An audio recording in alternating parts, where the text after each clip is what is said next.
I'm Steve Williamson, and I'm the NHS Partner Provider Member on the Cornwall and the Isles of Scilly Integrated Care Board. It's a bit of a mouthful in terms of a title, but my role is to bring experience, knowledge, expertise of NHS provider organisations. So if you like, I'm there to represent South Western Ambulance Service, Cornwall Partnerships NHS Foundation Trust, University Hospitals, Plymouth, Royal Cornwall Hospitals NHS Trust, and also on behalf of other organisations such as Kernow Health CIC. In my day job, if you like, I'm also the Chief Executive of Royal Cornwall Hospitals NHS Trust. And I know today you were particularly struck by the patient stories. Tell me what it was about them that interested you. One of the things that struck me is two of the stories were about access to services in Bodmin around the community diagnostic centre. And that's been a really important strategic development for us at the Integrated Care Board. But in the board, we often talk about the service, we talk about the impact it has on improving access, we talk about the increase in capacity, but to hear real life stories about what it meant to an individual, what it meant to them, to their family, and being able to access services locally and what that does to transform the experience is really powerful. So I think what we're seeing in those stories is the reality of the opportunities or the challenges that we see across the system. So I'd really encourage anyone who's interested in any of those topics to have a look at those stories. And those challenges also featured today in the meeting, didn't they? Yeah, we talked about a range of things, one of which was the real challenge that we're facing currently on urgent and emergency care performance, particularly from an ambulance wait perspective. That's something that's challenged our system for an extended period of time and continues to be a real focus for all parts of the health and care system. So what I see in the Integrated Care Board is colleagues from ambulance services, from acute trust, from community trust, from primary care, from local authority, from the wider care sector, and from all disciplines determined to work together. So we had a really positive discussion about a very challenging area. And it was interesting to see the number of things on the agenda for the Integrated Care Board that I think we expect to have a direct impact on those kind of challenges. So I think we really are starting to see a much more joined up view across our health and care system.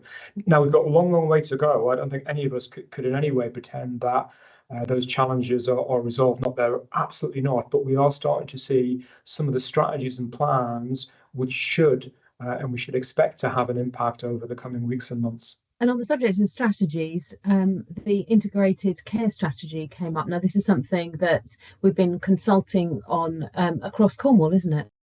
Yeah, that's absolutely right. So we saw a number of documents and discussions at the Integrated Care Board today. First one was the Integrated Care Strategy, which is really a 10-year long-term forward look about how we want to be working very differently to provide care close to home, to provide seamless access to health and care, and to do that in a way that helps us to avoid unnecessary admissions, that helps us to enable people to live their lives at home rather than deteriorate and default into a hospital admission or a residential care home admission, unless those things are absolutely necessary.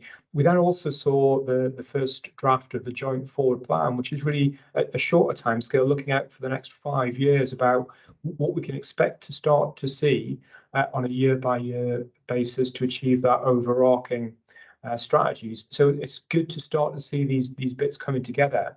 And the thing that struck me, I think, the most was we then saw in much more detail the steps that can be taken from a dementia perspective. So one part of that joint forward plan, one part of that overarching integrated care strategy is how we can much better support people to live with dementia in their own homes, in the community, and how we can wrap around care to support that.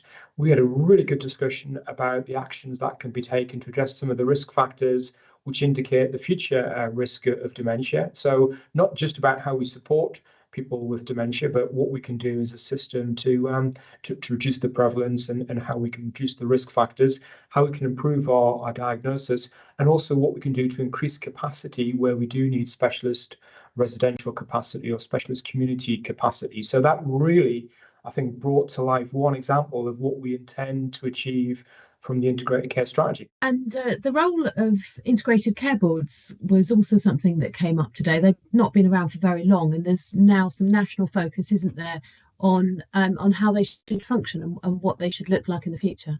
Yeah, so there are 42 integrated care systems, integrated care boards across England, and ours, of course, is Cornwall and the Isles of Scilly. They're all formed in statute and came into effect only in July last year. So we're not even a year old as an integrated care board, as an organisation, as an entity, and that's the case right across the country. But our board have worked really, really hard to build understanding of the challenges and opportunities across the system and the steps we can take to address that. So that's been really good to see.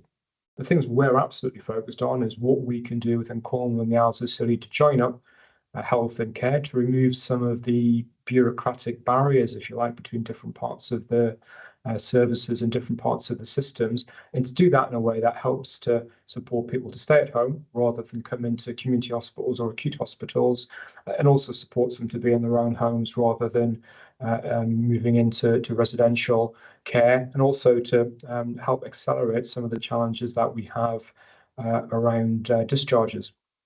We are at an early stage as an integrated care board, so we have a long way to go. But some of the things we saw today, I think, are real signs of the determination to address some of these key issues of access and capacity.